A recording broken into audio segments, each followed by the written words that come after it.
నమస్తే అండి. నా పేరు బెమ్మడిపాటి రామలక్ష్మి. నేను డిగ్రీ వరకు చదువుకున్నాను. నేను ఒక ప్రైవేట్ స్కూల్లో చేసేదాన్ని.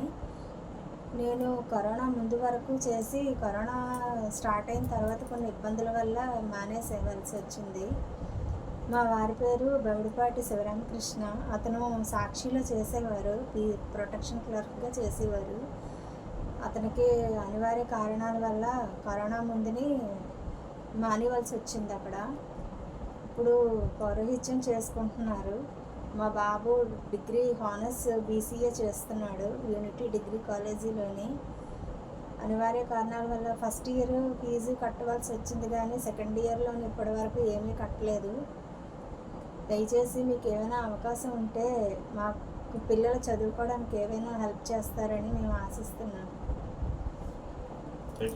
థ్యాంక్స్.